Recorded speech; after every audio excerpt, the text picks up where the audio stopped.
Just a quick heads up that these are adults having adult conversations about things that take place on a show where the adults use a lot of adult language. All this to say there might be some salty language ahead, so please plan accordingly. Ted, it's going to work. Great. What is? Total football. Okay. And I'll tell you why. Why? The lasso way.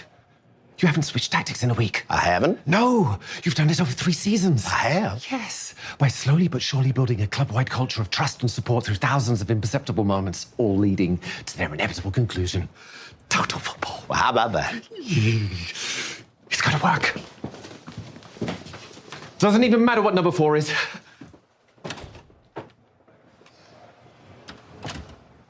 What a fucking dork. Yeah. But he's our dork.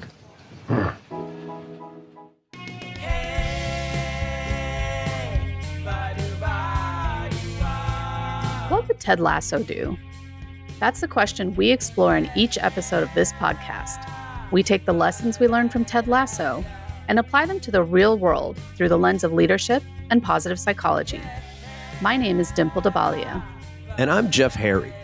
We hope you enjoy this episode as much as we enjoyed making it, and that it helps you discover your own lasso way and embrace what it means to believe.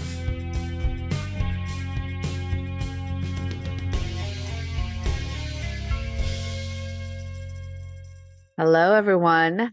Welcome to another episode of What Would Ted Lasso Do?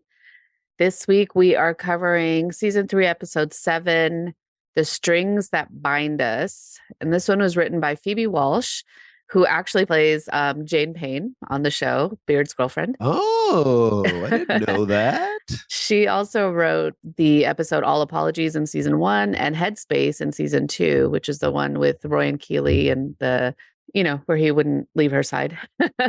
And then this one was directed by Matt Lipsey. And so, yeah, and I just, I want to say I've been a little under the weather. So my voice is a little, deeper and maybe more nasally. So hopefully that does not annoy people this episode. So if it does, sorry. But anyway, so Jeff, how's it going? And what'd you think of this episode? Actually, maybe this is the best time to talk about it, right? Right beforehand, we were talking about, the show is coming to an end. There's a lot more, apparently, Ted Lasso comments of people having a lot of passion towards it. That's a good... I'm not part of these groups, so I don't know what is happening in these groups because I'm not even fully caught up. I watched the episode right beforehand. But yes, Dimple, what were you saying specifically around that?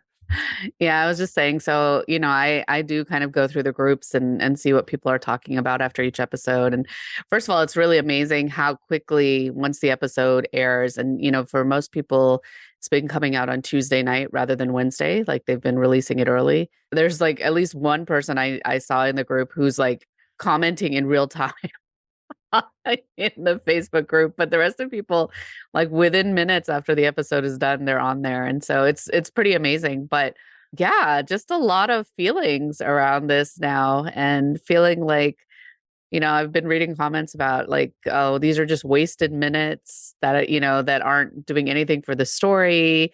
There's still a lot of Nate hate out there, but then there's a lot of like swinging back and forth, where like, I hate this character. I love this character. I hate this character. I love this character. And so like, it's just really funny because as I'm like reading through that, I just keep thinking like the whole point of this is that these are humans. Like they're not perfect. That's the, as humans, we are not perfect. And so to hold characters to that standard when we're trying to like, I mean, obviously there's elements of the show that are so far-fetched, right? Like this whole like concept, I guess, of this coach going out this way and whatever. But I feel like the lessons that they're trying to teach us are based in our own humanity. And so I just think it's funny that, yeah, people definitely have some feelings around this. I think it's also just fascinating the relationship, right, that we have with the show, and each person has, because like the first season, you're like dating and you're like, oh my goodness, I can't believe this person existed. Like now I'm so happy this person existed. And then the second season, maybe they're changing in ways that like you're frustrated or angry about, or just like you don't know what your feelings are. And now that it's like the third and final season, I think people, because they have such an attachment to it, that it's almost like a friend that shows up on Tuesday night or Wednesday, and you have so many feelings because that relationship may come to an end or will come to an end unless you want to watch it over and over again. And that's when people's feelings come out, right? It's tough, right? Especially with a show like this that actually feels like a loved one. But as we were talking about earlier, I still see it as a show where it's just like, oh my gosh, I still can't believe the show exists. It's just a bonus that it's out there. And I feel once we fall victim to like a certain level of like entitlement or a certain level of like, this is what the show's supposed to be, that's where the joy goes away, right? That's where expectations are the thief of joy. And then you're disappointed with something that frankly you didn't know existed less than 2 years ago, right? So like that's the irony of it. I once heard this comedian say this joke where he was on the plane, it had Wi-Fi, and then the Wi-Fi was taken away, and they were like, oh my gosh, I can't believe the Wi-Fi was taken away. It's like, you just found out you had it like 5 minutes ago, and now you feel entitled to it. So, I think we have to reflect on that for each of ourselves as we're watching the show. I mean, I think it's interesting, right? Like, I think it goes both ways. Like, I think that when people put creative things out into the world, like they're going to get judged. So that's just a natural part of it. And it's okay for people to have opinions. Like, I think it fosters discussion. And I don't know, sometimes if writers are reading, what people are saying and stuff, it may influence what they do in the future or whatever. So I think that's good. Like, the discussions are healthy. But it was interesting. There was an interview with Coach Beard, and they were asking him about, like a lot of the criticism that's coming out and things like that. And he said, look, we wrote the first season without like any input because nobody knew we had written the whole season before it came out. Yeah.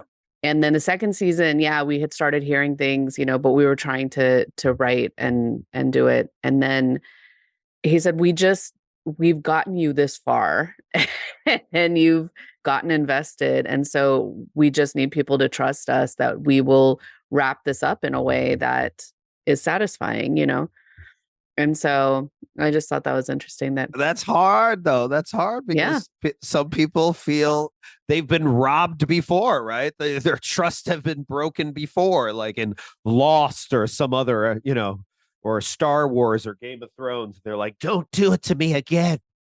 So I get it. Yeah. But speaking of feelings, so what did you feel about this one? Oh, this might be my favorite episode of this season. Really? Yeah, just from like a feeling standpoint, right? Like I'm going to watch this episode again just whenever I'm feeling down, as there's something I really just feel it was so warm and magical for me. Huh. Okay. Yeah, I actually really enjoyed it. Oh, that's really interesting. Did you notice any themes coming up for you? So the main theme that I got was grand gestures, as I was looking at all these various gestures and being like, oh, there's grand gestures happening throughout the entire show. Mm-hmm. So I was like, this is fascinating. This is the theme and then I started looking through the entire show through the lens of grand gestures. Oh, interesting. So for me, the overarching theme was one of trust and choice. And so trust in ourselves, like when we are getting feelings about certain things, like trusting our intuition, and then learning to trust the people around us. And then just understanding like our own agency in those relationships, whether it's with ourselves or with others. So that's really what came up for me through each of the storylines. Like that was the through line for me. So there was we had 4-ish storylines going. We had the storyline with Sam, the storyline with Keely and Jack, storyline with Nate, and then kind of what's happening with the team and the community by extension. Yes. And so let's start with Sam. So Sam's restaurant is doing well. Can't get a table. Yeah. You can't get a table at Sam's. Yeah. Yeah. And I loved his little I need a Ray Liotta. It's like a callback to Goodfellas where Ray Liotta's character had a table in the restaurant, right? And so I love that he also has to ask for a favor to get a table at the restaurant he created. Yeah, right. Like, talk about humility as an owner, instead of us again, and gratitude as opposed to entitlement, right? Yeah. And I love Farida and Simi. Like, they're both just Oh, like yeah. these strong women. And yeah, I loved it. Yep. But yeah, so we've got Simi, the chef. She's in the kitchen, and she's not happy. She's really frustrated because of this Home Secretary, Brenda Barrett. Yep. And just, her response to refugees coming into the country, right? Or like they're on a boat right now, kind Yeah. of not quite there yet. Yeah. So I thought this was interesting, this whole like storyline around immigration and xenophobia. And, I think just really brave for the writers to attack it. Also, this late into the season, too. Mm-hmm. Yeah, especially. But also just very timely, right? Like, I think that this is actually quite timely. And so I was doing a little research, and this character of Brenda Barrett is likely based on, there's two women who have been the Home Secretary recently. So Priti Patel and Suella Braverman. And they both have been criticized for their views on immigration. And so Patel in 2022 had a anti-refugee bill known as the Nationality and Borders Bill.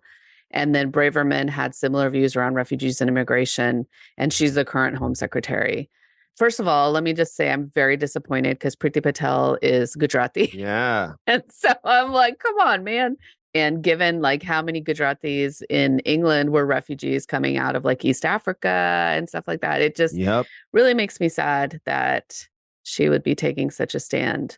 But then we have the shut up and dribble comment as well, right? And so that was a direct quote from Fox News' Laura Ingraham, who said those words about LeBron James after he talked about politics in an interview.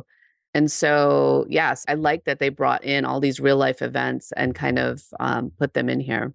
What's also interesting about the shut up and dribble was, so that was said, and then the pandemic happened, and players in the NBA played during the pandemic in this bubble where they were just like all, I guess, in Florida together, and they were allowed to wear whatever shirts they wanted. Oh, really? During warm-ups, as well as they could change their name on the back of their shirt. So a lot of people had Black Lives Matter on their shirt throughout the playoffs.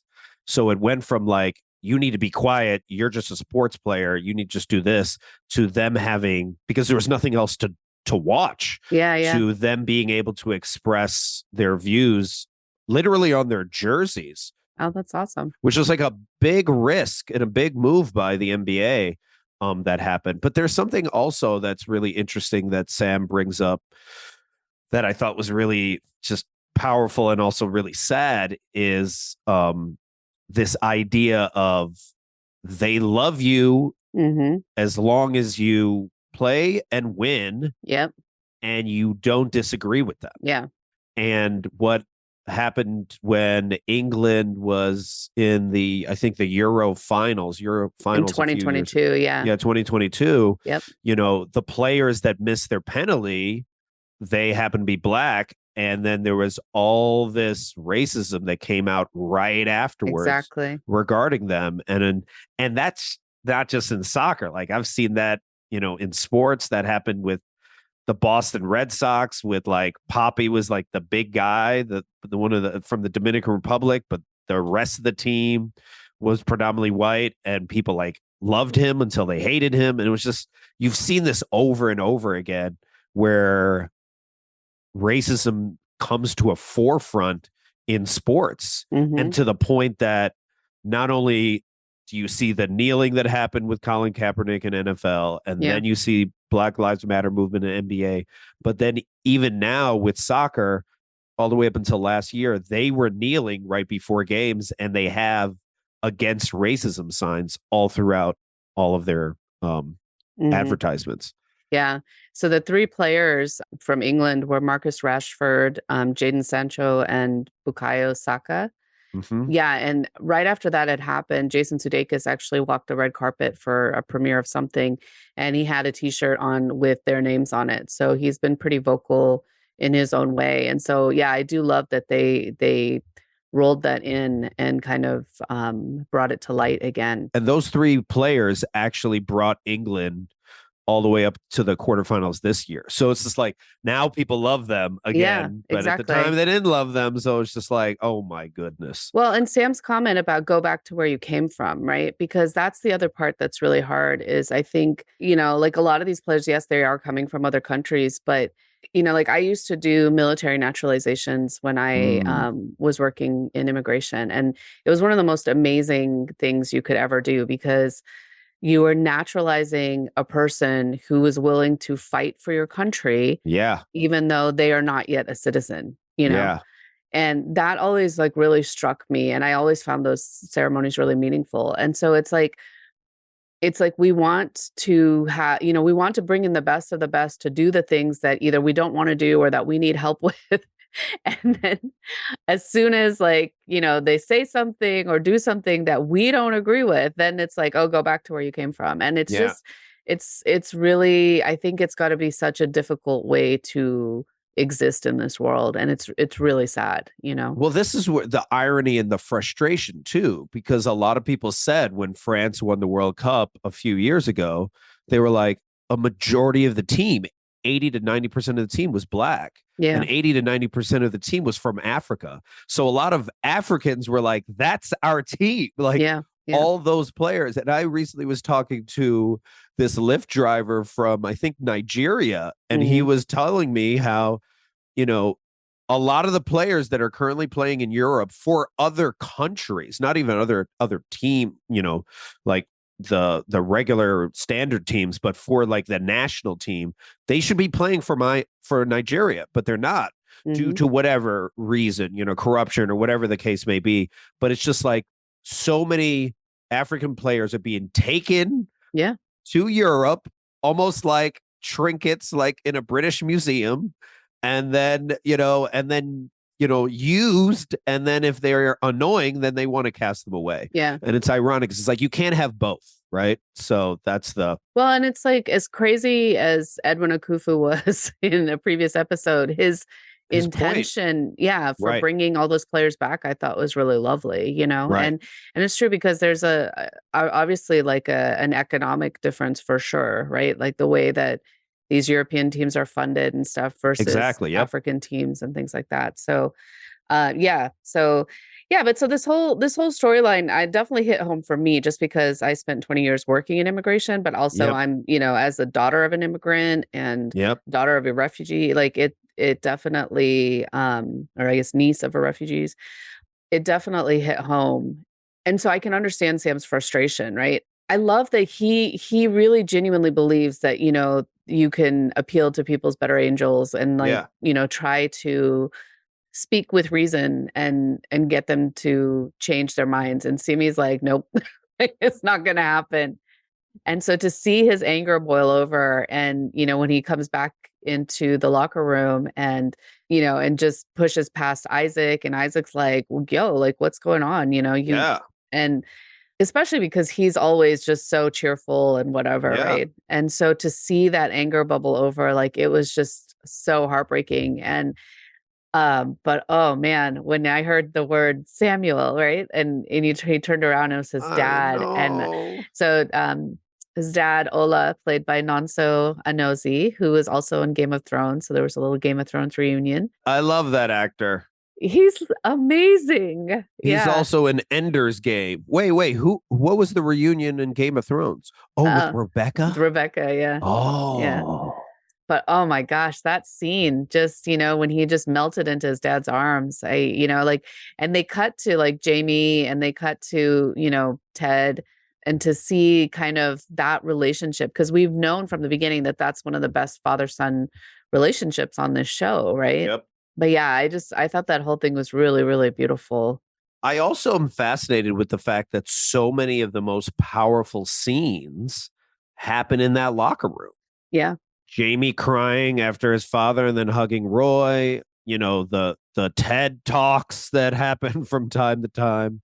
So many pivotal moments where people are the most vulnerable happen in that locker room, so I think that's really Well, I think Fascinating. part of it is like the locker room just as a symbol is very masculine, right? And often steeped in toxic masculinity. And so Jason Sudeikis had an interview not too long ago where he talked about, one of the overarching themes for the show is that evil exists. So bullies, toxic masculinity, malignant narcissists, and we can't just destroy them. Like it's just not realistic. And so his whole thing around this is, it's how you deal with those things. I think they're really trying to dispel the myth of it has to be this toxic masculine way. Yeah. And that there are other ways of doing this. And so I really like that. And I loved what his father said, right? Because his father was just like, don't fight back, fight forward. Yeah. And that's an interesting, I'd love to hear what your interpretation of that means. But I feel like what I hear there is don't fight the battles of the past.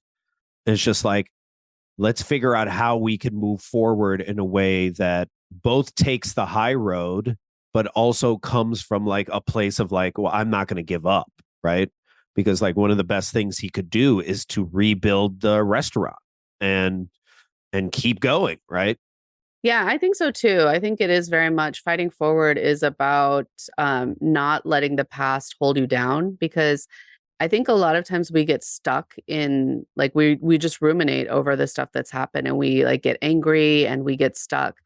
And so it's about, I guess, letting that inform your choices, but letting it go so that you can keep moving forward to making, new choices. Viktor Frankl, there's a quote by Viktor Frankl that's one of my favorites because of all the mindfulness work that I do. And he says, between the stimulus and response, there's a space. And in that space lies our freedom and power to choose our responses.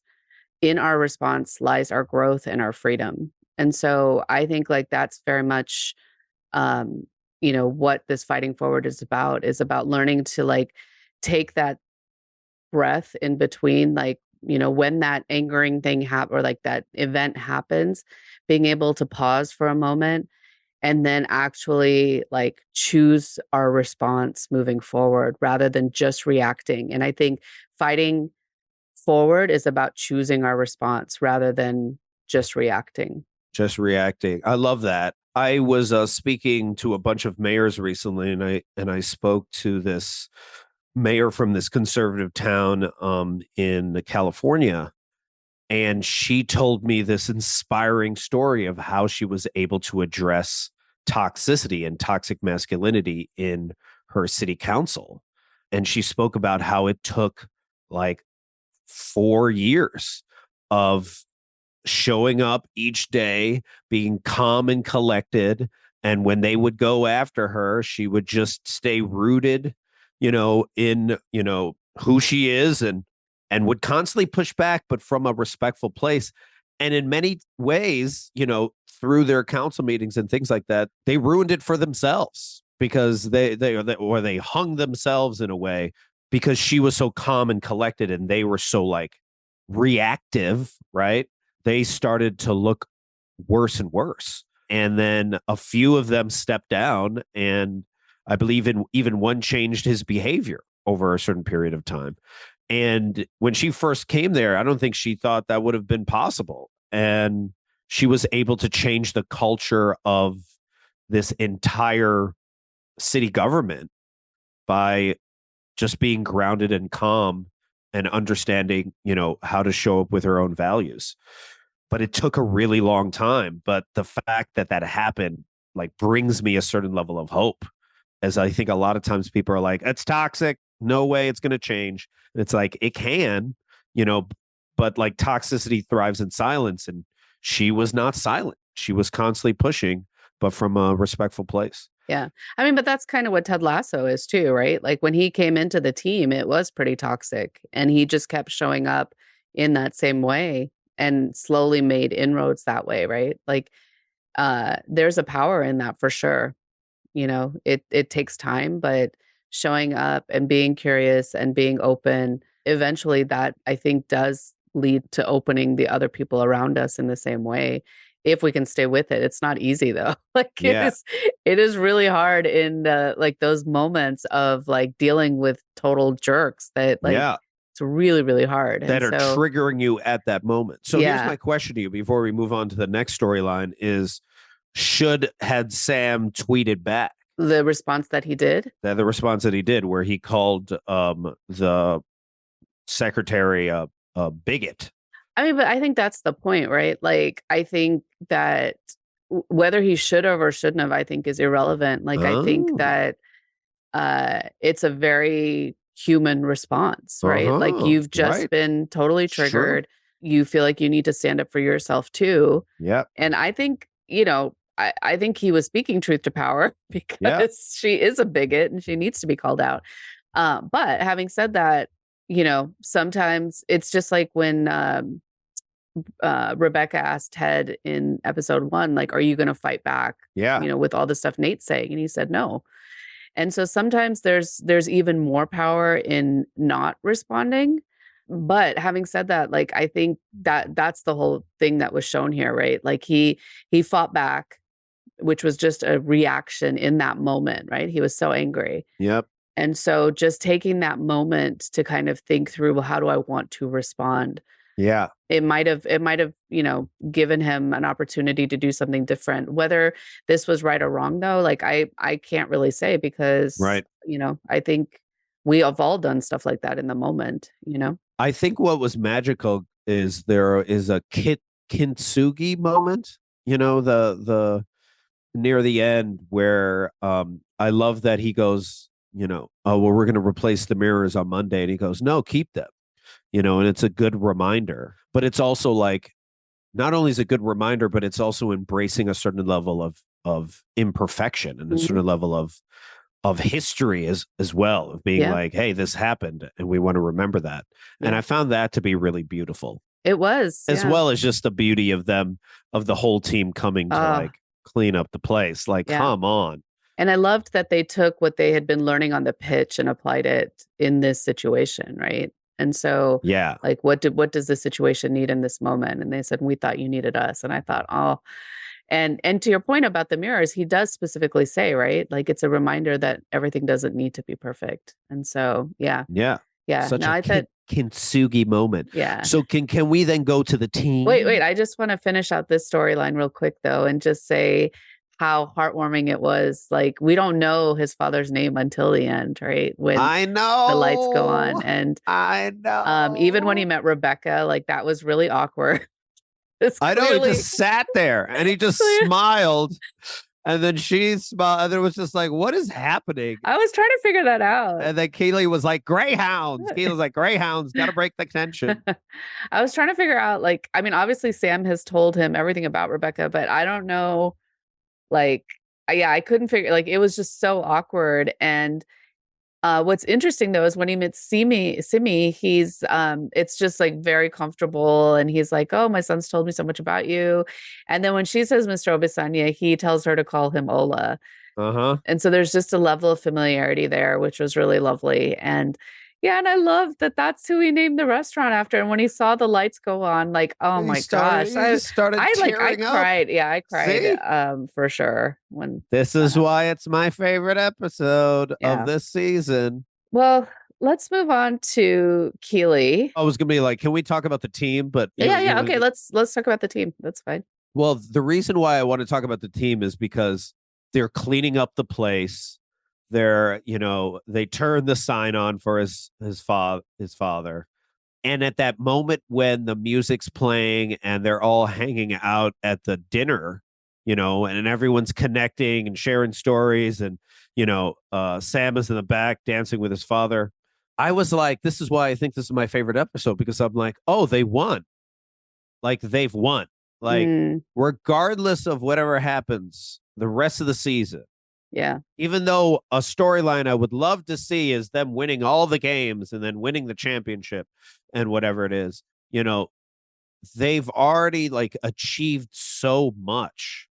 And that dinner is like a culmination of so much of what Ted and everyone else has contributed to, that, they are just so comfortable with each other and had such a good feeling, similar to the Christmas episode when they had like dinner together. There's such a warmness to it that I'm like, It was so good. It was Yeah. so good.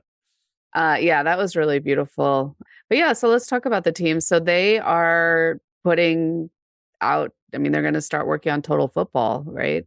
And so that that whole thing with Beard kind of explaining the concept to them was pretty funny. With the 1970s style. Yeah, yeah. So Ted says, this is about taking risks and supporting each other's choices and letting go of baggage and trusting your intuition. Yeah. And so, going back to that theme of trust, like for Sam, it was about, trusting himself, trusting, and then also trusting that he doesn't have to do everything himself, right? Like he can rely on other people. But his storyline was also about choice, very much about that choice and agency. And so for the team, it's literally about trust, right? Like this whole thing with the red strings, it had that lead tassel feel for me where I was like, this is totally unnecessary, but whatever. And it actually is a callback to a movie called Old School. I don't think I've ever seen, but I guess they do something similar. So, but the point of that was just like, you have to trust your teammate, right? Like you have to trust that they're not going to literally harm you. Yep. And that you guys are working together. And so with the total football, Ted laid out three, he said it was four principles, but he laid out three, right? So conditioning, which was being in good shape, and then versatility, which is asking the question, what does the situation need right now? And then awareness. So knowing what your teammates are doing at all times. And it's interesting because in mindfulness, we talk about awareness, right? And awareness is just being able to notice what's happening with yourself, especially like in your mind, like what stories are being told, and then in your body, what sensations you're experiencing. So you can start to notice like what emotions and things are coming up, and you can make that choice to respond rather than react in a situation. And so I love that that's a part of this. But yeah, so that whole kind of being out on the pitch and doing that, what came up for me under the conditioning though was it's interesting because first of all, I don't like this side of Roy, which like he's like really into making other people feel pain right now. And like I'm like, oh my God. I mean, but talk about human. Talk about the humanity. Like it's him being himself. Oh boy. Like when he starts giggling, with the the fact that he even got that passed, I think he's just so happy because, I mean, I know, right? I don't recommend that exercise. And also it was talk about level of trust, so. But the whole thing of running everybody from end to end for the whole training, it reminded me of what Nate was doing to his people. Yeah. With running. I mean, a little bit. I think the point though is it's what he's been doing with Jamie the whole time. Yeah. With total football, if you're a forward, you have to run back on defense. Like me being a defender, I used to make a run where I would pass to the center midfielder and then make a run from the bottom left corner of the field all the way to the top corner. That is a long distance. It is exhausting. Yeah. And then after you get it in the corner and you cross it, your butt has to get back. And that is so, and to do that over and over and over again, you have to be in a certain level of shape or it's impossible for you to do it. For sure. Yeah. But yeah, so they're going through that whole kind of process and learning to trust each other, learning to trust the process, that they're going to be where they need to be. And as Ted, as usual, decides they're not going to do this months later, they're going to do it now, like at their first game. No, you got to do it now. Of course, it goes miserably wrong in the first half. Just talk about practice, right? First practice. Yeah. It goes really bad during practice. Yeah. Jamie almost loses his thing, at one point. And then you're like, should we be doing this? Like, well, and Trent even asks Ted, right? Like, so you're telling me that you're going to, put this forward, a thing that clearly the team is struggling to even do now or struggling to understand. And he says, the Robert Frost, he's like, it's like, walking with Robert Frost or something like that. It could go either way. Yep. And so I thought that was kind of funny. I think there's something else really special about the idea of total football that Coach Beard talks about, right? Because first of all, I didn't know what it was. I didn't know Johan Cruyff, or Krauf was, but the fact that all connects from this guy to Pep Guardiola. Yeah. Pep Guardiola, who is like the pinnacle of coaching, who's coached some of the best teams, in the world. Yeah. And people literally like, watch documentaries on this guy. Yeah. I And did not know that it was all connected to that. who was also Jamie's coach, right? Because Was also Jamie's coach, right? So it's like the connection to that is just like, oh, that makes so much more sense. yeah. Yeah. And to have that level of trust, like, my nephew, played forward, and his team even tried to match, what like Barcelona would do, and it's so difficult, the level of communication you have to have without saying anything. That's the part that's so crazy. Yeah. And so of all the people to really step up, once again, it's Jamie, right? Mm-hmm. Who sees what the problem is.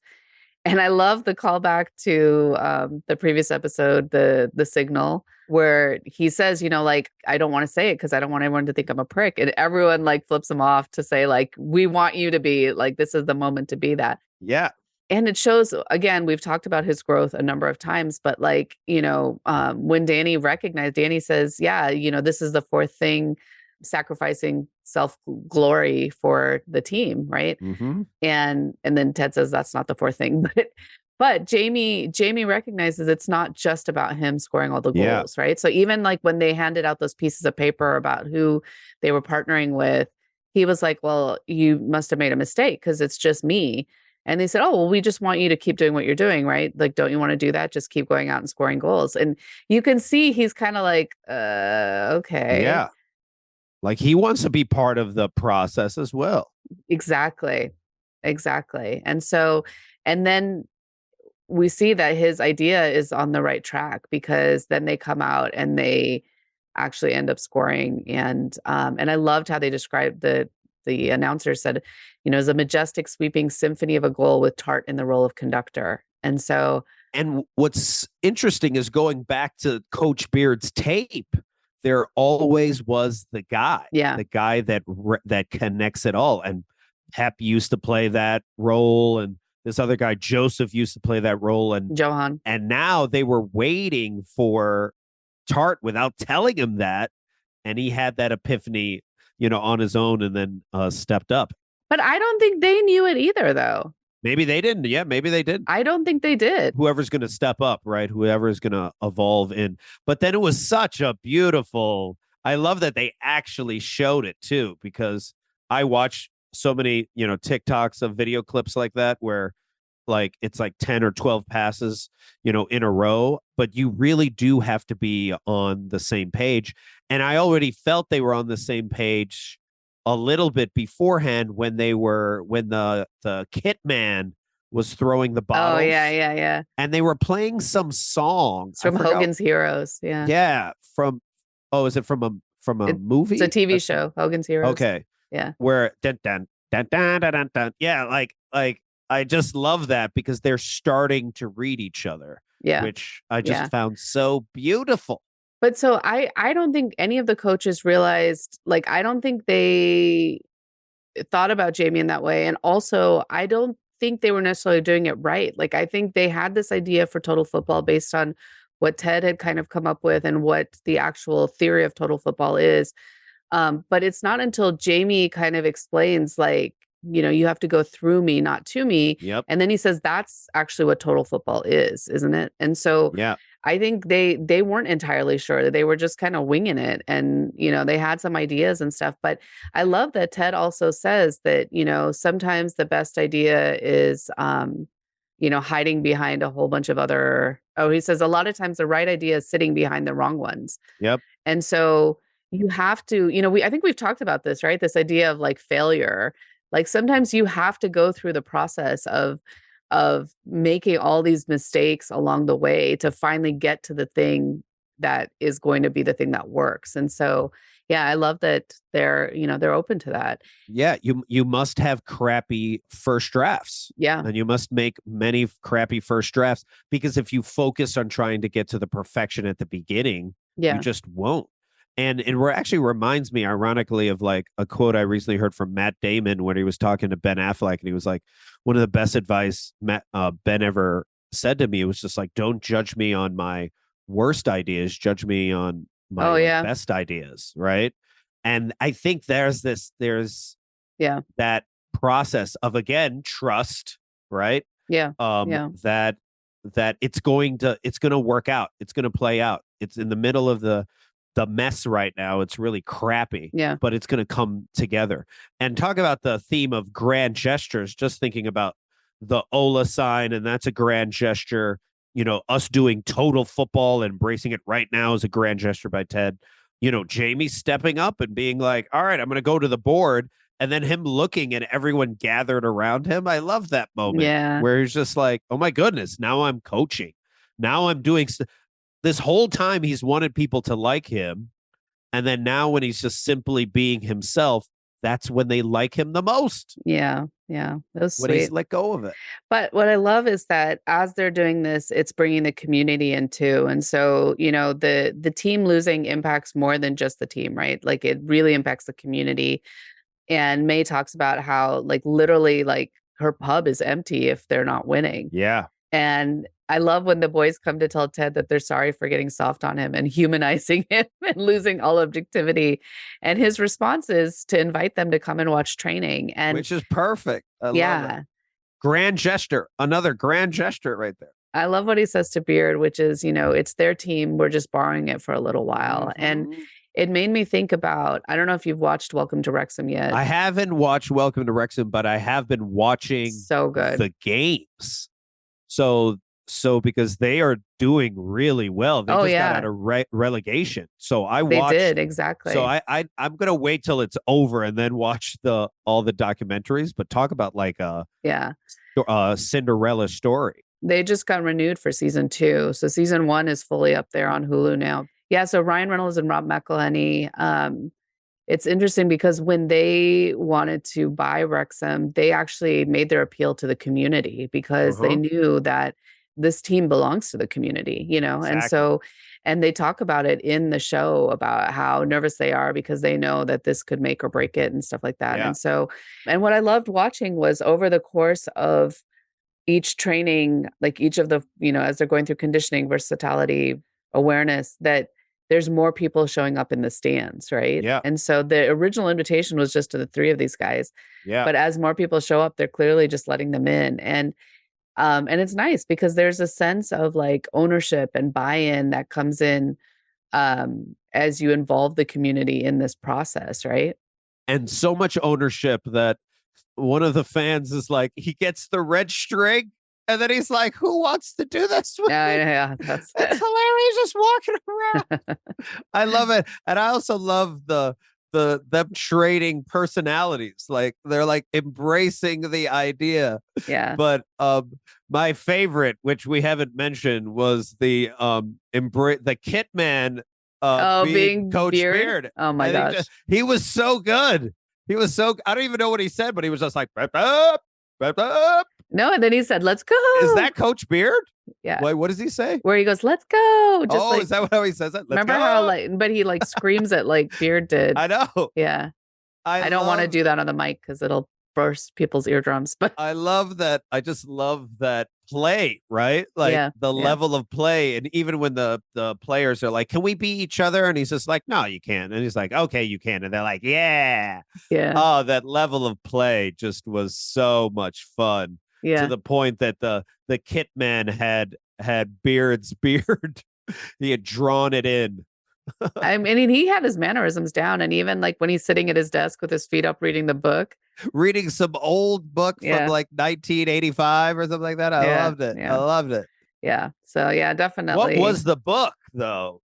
As you always know the book. I know. Honestly, I didn't even look this time. Oh, you didn't look at this book. I think it was Inverting the Pyramid. I think it was probably the same one that Beard had been reading, but I'll have to go back and look. But I want to, we don't have too much time left, but I want to talk about Keely Oh, because this was a pretty big. grand gestures. It's interesting because you say grand gestures, I'm saying love bombing, and I don't see this as a good story. Like I'm not saying the grand gestures good or bad. Okay. I'm just All right. saying grand gestures is what is happening, right? Okay. Like you're like Ola's sign is a grand gesture, you know. Yeah. Like, you know, Ted choosing to include total football right now is a huge gesture. Yeah. Now, some of these grand gestures might not be helpful, like potential love bombing, right? Yeah. So I feel like this storyline was about Keely learning to trust herself, and then also this idea of trusting people when they tell you who they are, because people always tell you who they are, and we make up other stories about who we want them to be. That is true. That is very true. And so we see with Keely and Jack, it starts off with them having coffee. Jack gives her the first edition signed Sense and Sensibility, which she has defaced by writing in "You Go Girl." Look how angry you are. I am, because I mean, it's crazy. And it is kind of crazy, dude. Like, that is ridiculous. So I looked it up. That a signed copy of Jane Austen's Sense and Sensibility first edition sold in February 2020. Guess for how much? $1.5 million. Okay, not that high. But, okay. But $81,000. $81,000. $81,250. Okay. And she just like completely defaced it like it's no big deal. And she can because she's rich and whatever. But she says to Keely in that moment, right, that like, oh, I get very jealous and don't like the idea of you regifting the book. Right. Yeah. Which is kind of weird. Yeah. Like, who would regift a first edition of that book? But yeah. Yeah. And then Barbara comes into Keely's office, notices the book, kind of surprised, and Keely kind of let slip that she got it from Jack when they had breakfast that morning. And then right away she's like, coffee. Like, and she tries to walk it back. And so you can tell like she's kind of nervous because she doesn't really know like what the relationship is. Right. And I think on some level there's a little bit of unease because like we've talked about, power Jack, dynamics. Yeah. Jack is funding her whole operation. Yeah. And could pull it at any time. Yeah. And so then that whole scene with the frosted glass, like open, close, like she's just like losing it, And so, yeah. And so then when like Jack's like, tell me what's going on. And Keely says, I don't know what our relationship is and this and that. And instead of like having a discussion in any great depth or whatever, she just goes out and like tells the whole office, right? Like, we're dating, which to me was very much a power move. Interesting. And then she says, and if anyone has any issues, they can talk to me, Keely, or Barbara, which I was like, don't throw Barbara into this. Well, so one of the things that people have been talking about is it is very possible that Barbara has had this situation come up before with Jack. Oh, I didn't even she's think worked about with that. Jack for so long, right? Gosh. And so people are going deep. Yeah. So I was like, that's interesting, but I don't know. So some people see that as like, oh, that's awesome that she like went out and was like, yeah, look, like I care. But it's like they haven't been dating that long, and again, for the boss to come out and say like anyone's going to say they have a problem with this when it's like the boss saying like, oh, we're having a relationship, Well, what did you think about that Keely thought it was so sweet though? The gesture. I mean, again, I think when you're in that position, it does feel like a sweet gesture. It's true. It does. Yeah. And at the time when I watched it, I was like, oh, that's nice. She's trying to be transparent. But you have a good point. Like, I didn't think that they were like, let's have this discussion first. Let's have an agreement and then let's go out as a unified front, rather than like, we're just going to wing it in front of. Well, also Keely runs this place, and like, that's true. She didn't ask her like, hey, how do you feel about letting your staff know or whatever, like, but Keely did say, I don't mind. I wish we could just tell the staff. I don't think she said we should just tell the staff. I think she said, I'm used to everyone knowing everything about me. Yeah. Yeah. Yeah. And so, yeah, but I don't know. Like, I just think there could have been more of a discussion. Yeah, I do agree that with each and every gesture, grand gesture, like it's almost like she couldn't stop, right? Yeah. Like even at the end where she's just like, here, just a croissant, and then there's like a ring in the croissant or something like that. Look, look how, I love how frustrated you are. I know this storyline really like makes me This is really getting to you. I'm like, okay, okay. All right, uh, this person maybe love bombing, but you tell me more about what's the frustration coming out from you. well, no. So then like the other red flag was when Keely and Rebecca go to dinner, right? Because already it feels like Jack has been isolating Keely from Rebecca, Oh, right? Because like good when you think point. about when they went to Norway, no, where did they go? Amsterdam. Yeah. She flew her to Norway, yeah, for like the night. She flew her to, yeah. Well, first of all, there was the whole thing when they got together, right? So Keely was supposed to go be with Rebecca at the game, or the Oh. match, and she stayed behind, which that part's fine. But then like subsequently we see Rebecca had tried to reach her 2 or 3 times in that episode, couldn't get a hold of her. Yeah. And then the game in Amsterdam and Keely leaves again, right? And then when they finally sit down to have drinks or dinner, they talk about how it's been a while since they've had a chance to actually catch up, right? And again, I'm not saying that's necessarily bad all the time because like when you're in a new relationship that happens, whatever. But the fact that like even at the end of dinner, like Jack has paid for the whole meal. Yep. Again, like you said, it's a grand gesture. It could be seen as like, oh, that's so cool. But it's almost like her insecurity with Rebecca, who's also a powerful woman, Yep. and to be like, I took care of this. I'm here now. I don't know, like asserting no, her at all times you should be thinking about me. Yeah. There's something of that. And also it's interesting Keely's response when Rebecca's like, I've seen this before. Yeah. My second date with Rupert, he took me to a car show and was like, which car do you want? And she's like, I drove home with a bloody Jaguar. Like that, but I'm also trying to put myself in Jack's shoes where, if I'm that rich or whatever it is, maybe I don't know how to express myself otherwise. Maybe this is my love language. My love language is languages of gifts. I mean, your face is like, no, not allowed. There's languages of gifts, and then there's like, this is over the top. It is over the. I mean, like the flowers in the tiger. Just there was something symbolic about the flowers in the tiger. But what did you think about when Keely was just like the love blind thing that she came up with?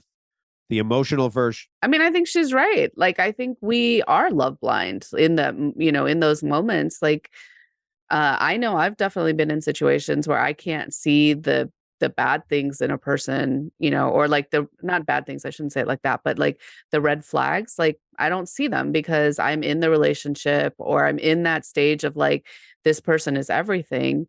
But everyone around me can see the red flags and they're trying to let me know and it's not helping.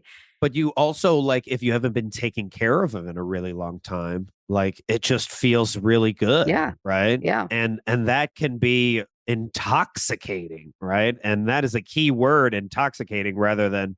And when Rebecca's like, shiny things can tarnish. Yeah.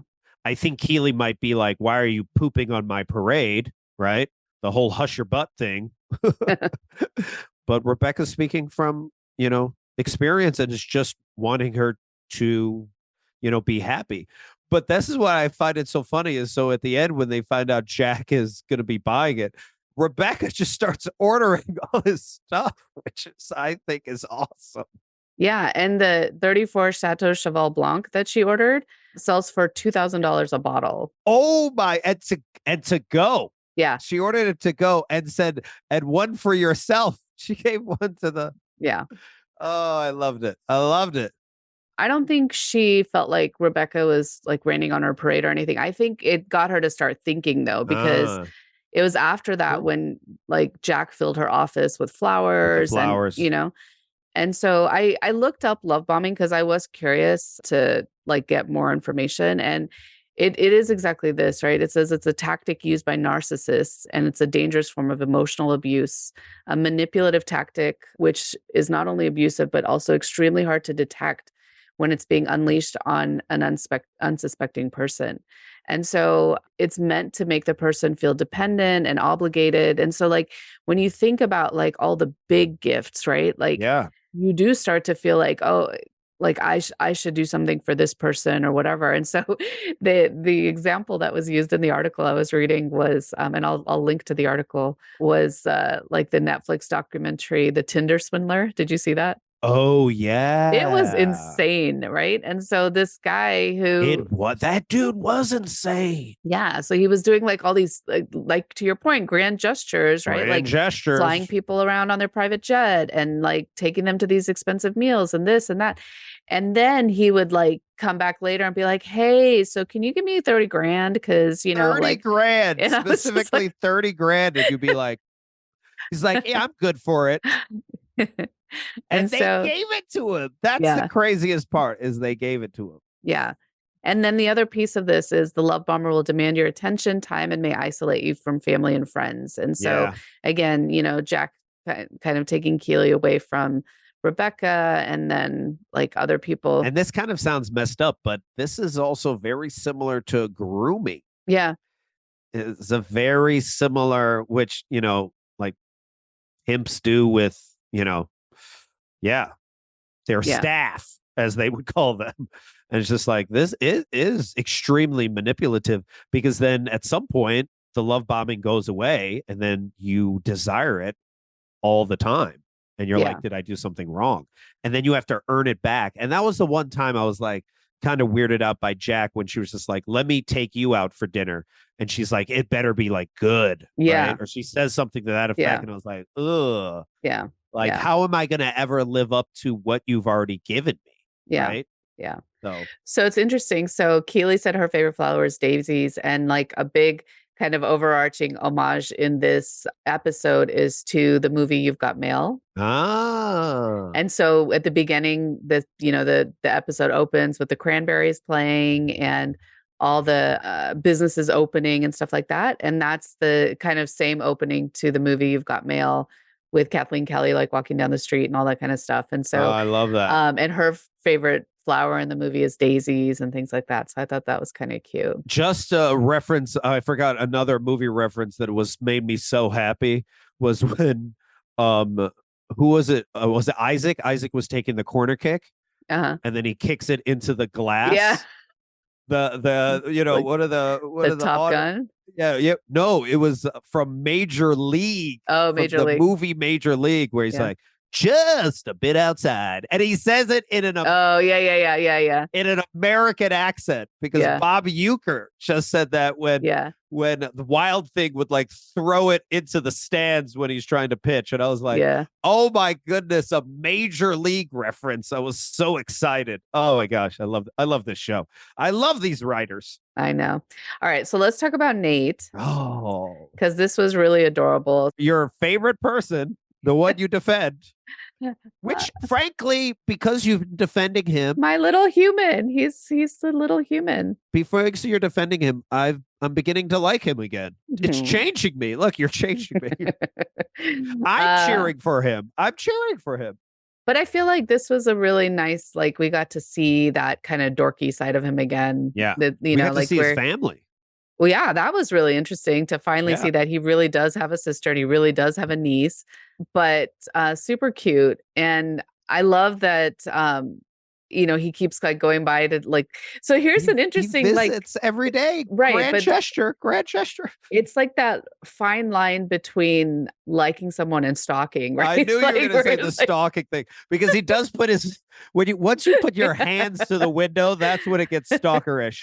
Yeah. But she also is interesting, because she also is looking she's for him. starting to notice. Yeah. Like he does his grand gesture and then now she starts to look for him. And I'm like, oh my gosh. I thought that was really cute. Yeah. This was cute. And I love that he keeps asking Siri, like, how do you know if a girl, or not keeps, but he asks Siri, like, how do you know if a girl likes you or is just being nice to you? And if you have an iPhone and you haven't asked this question to Siri, you should, because it's hilarious. Really? Yeah, Apple like put in a response tied to this episode, which is actually really funny. Oh my gosh, that is amazing. Yeah. So you do it both ways. So test it out. How do you know if a girl likes you? And then test it out with how do you know if a boy likes you? And both of them are actually really funny responses. But yeah, so just like, really cute to see him trying to like figure out like, does she actually like me? And this goes back to just, when you don't have that kind of confidence, it's hard to read those signals and know. And especially because he's been burned, right? Like he misread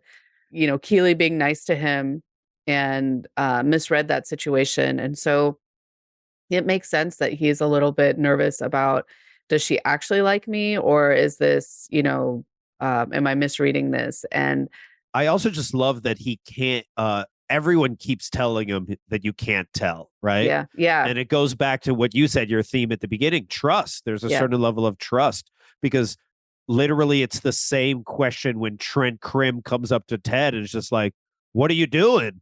And he's just like, how do you know it's going to work? And Ted's like, you can't, yeah. and Yeah. this keeps showing up over and over again. So what I found that was so fascinating, and I need to hear your thoughts on this.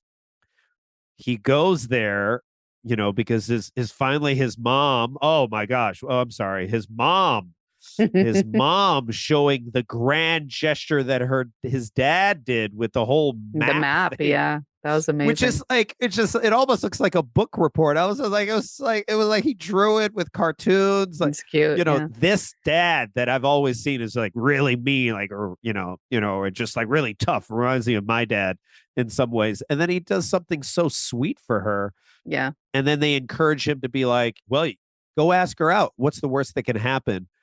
And he goes through that whole scenario of like, we'd go, it would feel awkward, I'd run away, I could never then go back to my favorite restaurant, and then if we do go to the restaurant, then I have to sit outside and eat fish and chips while y'all eat inside. I'm like, oh my gosh, like to be in his mind is exhausting. It is exhausting. And he had a similar response back in season 1 in the episode where they go to Liverpool and Ted says, why don't you talk to or do you have any ideas when they're sitting? Yeah. And he says, I do, but I won't share them and he has like this big long thing about what might happen. And I think I talked about this last time about this idea of worst case, best case, most likely. Yep. Yeah. And so his like negativity bias is so strong and he just like jumps to that worst case. Like the choose map, he goes straight to the judger, to the judger. But I love that ultimately, and then when he does go into the restaurant to ask her out and then has to go to the bathroom. That's the part I wanted to ask you about. Yeah. What do you want to ask? So what did you think him go into the bathroom? Right. And well, so I sat there, I was at the edge of my sofa, like and I was just like, don't spit, don't spit, don't spit. That's what I said. I said the same thing. I was like, please don't get angry. Please don't be that a-hole. Like you've done so much, right? I know. And then he didn't. And I was so happy for him. I was like, yay. And then he leaves. And I love that he spends I love that we had the same thought. That's awesome. Don't spit. I think a lot of people did. That was one of the things I saw in the Facebook group was a lot of people were like, I just kept yelling, don't spit at the TV. I was like, okay, I think everybody felt the same way. But look what Ted Lasso has done. It's got us all on the same page without even having to say it. I mean, that's some good writing. That's some great writing. Yeah. That is with the Lasso way just happened to all of us. Yeah. And so then I love that he puts together that box. And what's funny is when we meet his niece, he's always told everybody that he helped his niece build the boxes, right? That he had created or whatever. And we learned that she always has the vision, but he's the one who actually builds it. And I thought that was really sweet. And so the fact that he put all this time into building that box, and I was devastated when he got like run over, but the fact that he still was just like, you know what? Like, fuck it. Like, I'm going to go and just do this anyway. And he's like, do you want to have dinner? Yeah. And and she's just like, yes. And oh my gosh, I was like, this is so sweet. And just going back to that idea that everything doesn't have to be perfect, right? Yes. In fact, I think that is what appealed to her more was that it wasn't. And so Well, because he's always tried to be perfect in front of her. He's always trying to Exactly. be impressive. But even though it's a grand gesture, I feel like the process of him making the box was even so sweet because it ties back to the first season when he used to make the boxes for the comment cards. Like the fact that he's still Yeah. doing that shows that there's still a certain level of humanity in him. If Mhm. anything, like it's showing up more and more. Yeah. And I feel like if he doesn't make, this is the ironic part, right? Of imperfection and doing a lot of different things, a lot of failures on your way to success. Yeah. If he doesn't make the box, maybe he doesn't have the bravery to then ask her, Yeah. but, Yeah. and the box needs to be also, he needs to make it and like almost like those mandala sand things. And then it needs to be run over so that Mhm. he has to let go of it. Yeah. But he's gone through the process Exactly. of the Exactly. gesture that he's already processed it in his mind. So then he has the bravery to ask. Yeah. And then she asks if there's anything alive in there. I love Yeah. that. Yeah, their whole dynamic is really adorable. Like I think Yeah. she's got a really funny sense of humor, and I think she brings it out in him too, because even when he was at the window and he's looking and she's like she looks back at the person behind her and she points at him, Uh-huh. and he's like and like their whole back and forth was just really cute. And so I think she's kind of good for him. Like I would not have said that when we first met her, but I'm getting to like her a lot too. Yeah, so that's pretty much most of the episode. Just one little thing I wanted to mention from the beginning, the opening montage was Jamie pulling Roy, and Roy's on the bike and Jamie's pulling him through town, Yeah. and Roy's yelling mush mush.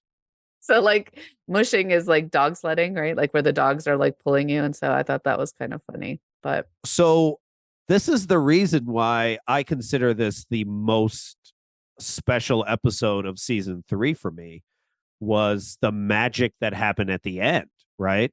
So I thought they were going to win the game against Arsenal, but they didn't. They just scored 1 goal, which is actually great because it's much more realistic, than them coming and scoring 4 goals. And the fact that people were, somewhat happy. But the moment when Trent Krim mhm. runs in and he's excited, and Trent is never excited. Never. I've never seen him this joyous in my life. And it was to the point that I had to like write it down specific, word for word. And I went back and over to watch this part when it was just like, but he like stops the door from closing. He runs up to Ted, and he's like, "It's starting to work." And he's like, "What are you talking about?" And he's like, "Ted, it's going to work. Total football. And I'll tell you why. It's the lasso way." And he's like, "Huh?" And he's like, "You haven't switched tactics in a week." And he's like, "No, you've done this over 3 seasons." And he's like, "What are you talking?" He's like all confused. And he's like, "Yes, by slowly but surely building a club-wide culture of trust and support through thousands of imperceptible moments, all leading to their inevitable conclusion, total football." And it's just like, and then he runs away. And then they're like, Roy's like, "Oh, he's such a dork." And he's like, "But he's our dork, I right?" know, I love that. But that right there, yes, by slowly but surely building a club-wide culture of trust and support through thousands of imperceptible moments, all leading to this inevitable conclusion. This, talking about tying this to work, Yeah. this is how you create great work cultures. This is how you make work suck less. And what's ironic when I go to all these HR conferences and all this stuff like that is everyone is looking for the grand gesture. Yeah. Everyone's looking for the one solution, the magic bullet, as people, I don't even know why you call it a bullet because you're murdering someone with it. But like, Yeah. they're trying to find that one quick solution. And it's like, no, dude, it's the thousands of imperceptible moments. It's every single day showing up. Yeah. And I don't think enough of leaders realize that is the magic. Yeah. And they need to stop looking for like the next new thing or the next new trend in leadership and simply be more human thousands of times to their staff. Like, Yeah. It's Yeah. that simple, but it's Yeah. also so difficult Yeah. to do. It is. And that's really at the heart of psychological safety and human-centered leadership, right? Is this idea that like we get to know our people through these little moments so that when the big things happen, we've already created that space. And it's not like we're scrambling to now try to find out how to connect because we're not going to be able to. So yeah, I agree. And even like in the equity, inclusion, belonging space, like a lot of the work that I do, like I've stopped taking on certain clients at this point because of this exact reason that they want the one thing that's going to fix all of this. And it's like, no, it takes work and it takes like doing things over and over and over again to make those changes and to make changes that are going to stick. Right. And so, yeah. And are you willing to do that? Are you willing to do the work instead of just talking about doing the work? So the fact that Trent, of all people, the most, pessimistic of people at the very beginning, remembering him at the Indian restaurant being like, what in the world is this dude doing? And being like, he's just going to ruin everything, to now be so excited that he must talk to Ted, like just shows that even he has been infected by the lasso way. Yeah. And I just love it. That was the part that just was like, yeah, that was really awesome. This is a culmination of 3 seasons for me. And this is just such a glorious moment. Yeah. Well, so what's your biggest takeaway from this episode? It's not the grand gestures. It's the imperfect, Kintsugi, imperceptible moments. And how do you create more of those moments is by being playfully present.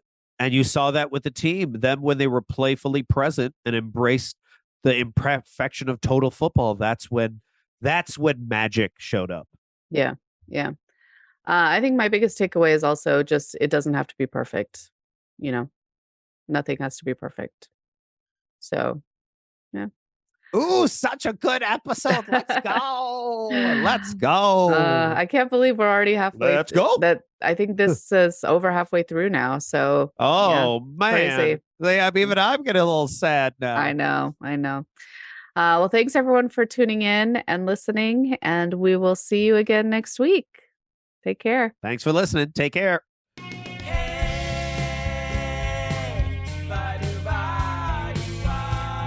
Thanks so much for listening to another episode of What Would Ted Lasso Do?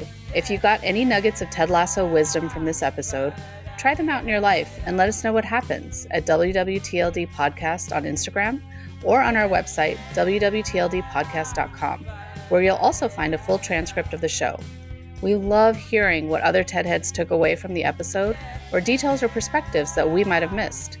And if you do like the show, please subscribe and head on over to Apple Podcasts and leave us a 5-star rating.